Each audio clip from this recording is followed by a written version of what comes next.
Hello everyone, कैसे हैं आप सब लोग? अच्छे होंगे। मैं ओम प्रकाश मिश्रा आप लोगों को आज बताने जा रहा हूँ। हमारा क्लास है कि किस तरह से भारत के समुद्र मार्ग की खोज हुई। भारत के समुद्र मार्ग की खोज का श्रेय पुर्तगालियों को जाता है। इससे पहले लिस्बन के नागरिक कोलंबस ने भी भारत को खोजने का प्रयास किया था। कोलंबस ने भारत को खोजते खोजते अमेरिका चला गया और उसे लगा कि उसने भारत की खोज कर लिया है, परंतु वास्तव में उसने भारत की खोज नहीं किया था। तो सवाल ये उठता है कि आखिर भारत की खोज किसने किया था? 1494 ईस्वी में पुर्तगाल के साहसी नाविक बार्थोलोमू डियाज के नेतृत्व में वहाँ के शासक प्रिंस हेनरी के सहयोग से एक साहसी नौसैनिक बेड़ा भारत के समुद्र मार्ग की खोजने के लिए चल पड़ा।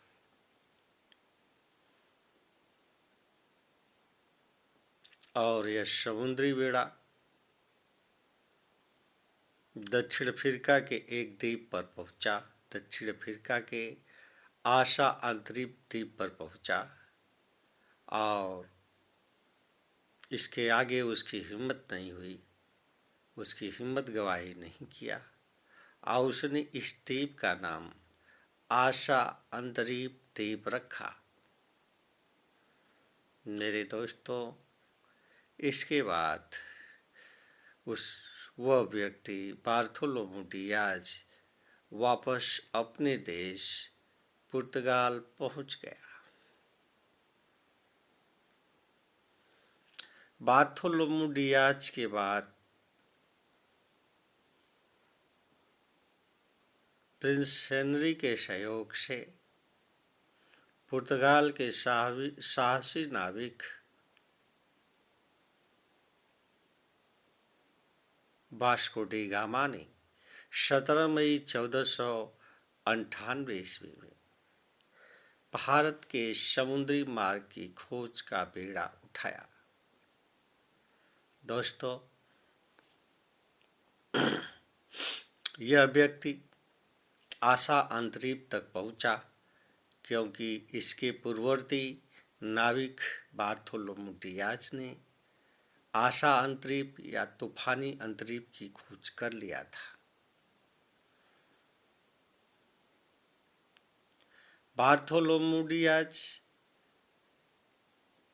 यहाँ से वापस चला गया था, परंतु वास्को डी गामा दृढ़ निश्चय के साथ भारत की खोज करने के लिए चला और कुतुबनुमा के सहयोग से, क्योंकि यूरोप में औद्योगिक क्रांति हुई थी और खास करके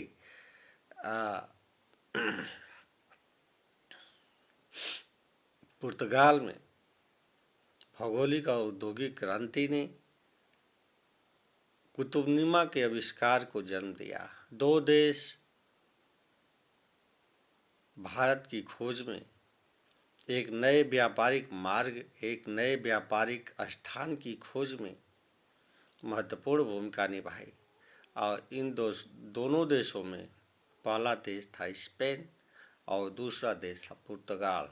इन दोनों देशों में भारत के व्यापारिक समुद्री मार्ग को खोजने में एक साहसिक कदम उठाया, जिसमें पुर्तगाल के नाविक वास्को डी गामा को सफलता मिली।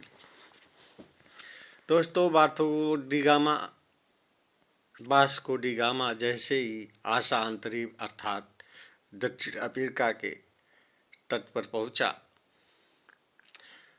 तो वहां पर उसे एक उसका सहयोगी मिल गया। वहां पे उसका एक सहयोगी मिला, उसका नाम था,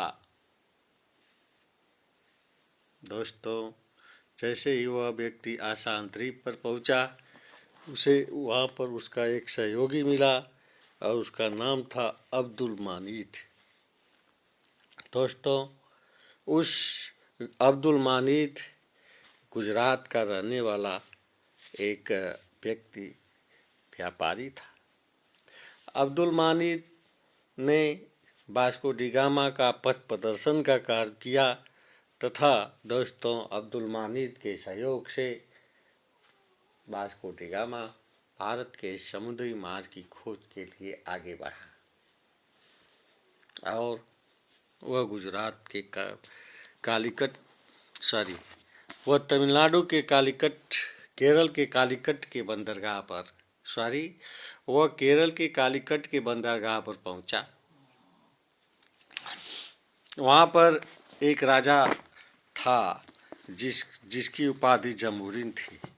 उसने वास्को डी गामा की भयंकर तरीके से स्वागत किया और जब वास्को डी गामा वापस जाने लगा तो उसे जो है वहाँ पर भरपूर मात्रा में मसाले, सूती रेशमी कपड़े, जड़ी बूटियाँ, आयुर्वेदिक औषधियाँ, अफीम, जितने भी निर्यात की जाने वाली चीज़ें थी उसके नाव में भर दिया। अपनी नाव में ये सामान भर भर के ले जाने वाला वास्को डी गामा जब वहाँ उतरा और अपनी सामान को जब यूरोप में बेचा, अपने मसालों को जब यूरोप में बेचा तो उसे यात्रा व्यय निकालने के बाद 60 गुना लाभ की प्राप्ति हुई। उसे यात्रा व्यय निकालने के बाद अपने माल का 60 गुना जो है लाभ प्राप्त हुआ। और आपको बता दें दोस्तों कि उस समय जो है उस माल पर उसको बहुत ज़्यादा फायदा हुआ था। वास्को डी गामा एक साहसी नाविक था और अपनी इस खुशी से, अपनी इस उत्साह से उसका पुर्तगाल में भव्य स्वागत हुआ। जब वो यहाँ से वह पुर्तगाल पहुँचा तो पुर्तगाल के नाविकों ने, पुर्तगाल देश के रहने वाले लोगों ने वास्को डी गामा का भव्य स्वागत किया। इसके बाद भारत के एक नए समुद्री मार्ग की खोज हो गई और अब यूरोपियों को जो मसाले भारत के मिलते थे उसमें दिक्कत होना बंद हो गया। अब भारत के व्यापारिक हिस्से में, भारत के व्यापार के हिस्से में यूरोपियों का हाथ भी हो गया। परिणाम स्वरूप अरब वासियों को यूरोप वासियों से एक जलन सी महसूस होने लगी। लेकिन 1500 ईस्वी में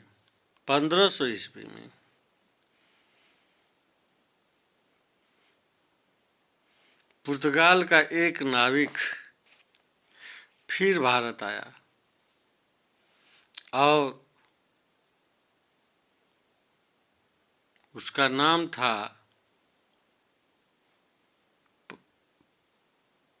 पेड्रो अल्बरोज कैब्रल। 1500 ईस्वी में पुर्तगाल का एक नाविक पेड्रो अल्बरेज कैब्रल पुनः भारत आया और वह भी जो है पुर्तगाली अभियान में कालीकट के बंदर पर उतरा। लेकिन पहले अभियान में वास्को डी गामा का अरबियों ने एक जोरदार तरीके से विरोध किया था। परंतु दूसरे अभियान में क्या हुआ दोस्तों कि इस व्यक्ति ने 1500 में जो व्यक्ति आया था पेड्रो अल्वारेज कैब्रल, इसने एक अरबी जहाज को पकड़ करके उसको दे दिया, मतलब राजा जमूरीन को दे दिया। फिर 1502 ईस्वी में वहाँ के शासक मैनुअल प्रथम, जो कि वाणिज्य प्रथम की उपाधि धारण की थी, भारत के साथ व्यापार वाणिज्य की खुशी में उसने वाणिज्य प्रधान की उपाधि धारण की थी। उस व्यक्ति ने पुनः जो है 1502 ईस्वी में वास्को डी गामा को भारत भ्रमण के लिए भेजा। दोस्तों 1503 में पुर्तगालियों ने कोचीन में अपनी एक फैक्ट्री बनाई, पहली फैक्ट्री बनाई, और 1505 ईस्वी में उन्होंने कन्नूर में दूसरी फैक्ट्री बनाई और 1505 ईस्वी में फ्रांसिस्को डी अल्मीडा को, दोस्तों 1505 ईस्वी में फ्रांसिस्को डी अल्मीडा को भारत का प्रथम बनाया गया, भारत का प्रथम पुर्तगाल का प्रथम वायसराय बनाया गया। इस तरह से भारत और पुर्तगाल के बीच सबसे पहले व्यापारिक संबंध कायम हुआ। एक प्रश्न आता है एग्जाम में दोस्तों कि वह कौन सा व्यापारी जो भारत में सबसे पहले आया और सबसे बाद में गया, तो इसका अर्थ यही है कि सबसे पहले भारत में पुर्तगाली आए और सबसे पहले 1961 ईस्वी में पुर्तगाली ही भारत को छोड़ के गए। ये इम्पॉर्टेंट प्रश्न है, इसको याद रखिएगा। आगे हम बढ़ते हैं दोस्तों। अब हम इस बात पर सवाल उठाते हैं कि भारत में जो व्यापार होता था उसका प्रतिनिधित्व कौन करता था। अरब का जो मसाला था यूरोप में सोने के भाव बिकता था। अरबी यूरोपियों ने एक नए समुद्री मार्ग की खोज कर लिया था और उनकी बात ही निराली हो गई थी। अब जो यूरोप के व्यापार का जो प्रतिनिधित्व करता था यूरोप खुद करता था। अब इसमें अरबियों और वेनिस और जिनेवा के व्यापारियों के दया पर यूरोप वासियों को नहीं निर्भर रहना पड़ता था। अब इनका भारत के साथ खुद का व्यापार हो गया था। लेकिन सवाल ये उठता है मेरे मित्र, मेरे फ्रेंड, सवाल ये उठता है कि भारत में बुलियन लाने वाला, बुलियन किसके हाथ में जाता था, अर्थात भारत के दक्षिण पूर्वी एशियाई व्यापार का प्रतिनिधित्व कौन करता था, तो इसके बारे में हमको जानना है। दोस्तों भारत के दक्षिण पूर्वी एशियाई व्यापार का, अर्थात यो कहें कि दक्षिण पूर्वी एशियाई व्यापार का नेतृत्व करने वाला एक समुदाय था जिसे कोरोमंडल चेटियार समुदाय के नाम से, कोरोमंडल चेटियार के व्यापारी थे, या कोरोमंडल चेटियार व्यापारी समुदाय होता है, उनके द्वारा भारत के भारत के संपूर्ण व्यापारिक मार्ग का प्रतिनिधित्व किया जाता था। दोस्तों भारत के हिमालय तट अर्थात कालीकट से कालीकट से केरल तक, और सूरत कालीकट से कैम्बे, और सूरत के जो बंदरगाह हैं उनके भड़ौच, और सूरत के जो बंदरगाह थे भड़ौच, और 2 बंदरगाह और हैं, जितने भी थे केरल के मालाबार तट से लेकर के कालीकट तक, कैम्बे तक, और इधर बंगाल की खाड़ी वाले जितने भी व्यापार थे, इन सभी व्यापारों का प्रतिनिधित्व एक व्यापारी वर्ग करता था। उस व्यापारी वर्ग का नाम था कोरोमंडल चेट्टियार वर्ग। और दूसरे, पूरे भारत के व्यापार का नेतृत्व कौन करता था? तो कहें कि भारत के अंदर के व्यापार का नेतृत्व करने वाला व्यापारी वर्ग का नाम था चोलिया मुसलमान। तो भारत के व्यापारी वर्ग का नेतृत्व करने वाले कुछ चोलिया मुसलमान थे, और दक्षिण पूर्वी एशिया के व्यापार का नेतृत्व करने वाले कोरोमंडल चेट्टियार समुदाय के लोगों द्वारा संपूर्ण दक्षिण पूर्वी एशिया का व्यापार भारत से किया जाता था।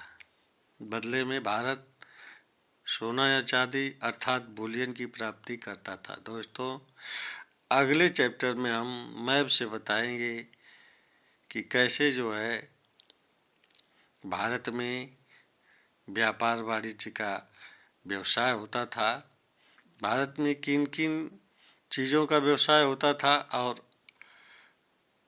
जो Almeida D Francisco de Almeida जो भारत 1505 ईस्वी में आया था, उसने जो है पुर्तगाल के व्यापार को, पुर्तगाल के भविष्य को भारत में किस तेज़ी के साथ बढ़ाया, इसके बारे में भी हम अगली वीडियो में पढ़ेंगे। अब तक तो हमने पढ़ लिया, और भारत में इन्होंने अपनी कंपनियां स्थापित कर ली। बहुत सारे व्यापारी पुर्तगाल और स्पेन को देखते हुए भारत में आए, मगर स्पेन के व्यापारी नहीं आए। जैसे अंग्रेज आए, फ्रांसीसी आए, डच आए, और पुर्तगाली तो आए ही थे। तो ये चारे व्यापारियों ने अपनी कोठी कहाँ कहाँ बनाई, और इन्होंने अपनी कंपनी किस सन में बनाई, अगले वीडियोज़ में हम इसके बारे में डिटेल से चर्चा करेंगे। अगले वीडियो में हम डिटेल से इस बारे में भी चर्चा करेंगे कि मैप में जो है किस तरह से कहाँ से दक्षिण पूर्वी एशिया के मसाला द्वीपों से और भारत से कहाँ से किस क्षेत्र से किस तरह से मैप के थ्रू बताएंगे आप लोगों को कि व्यापार होता था। इसी के साथ हम अगली वीडियो का इंतज़ार कीजिए। जय हिंद,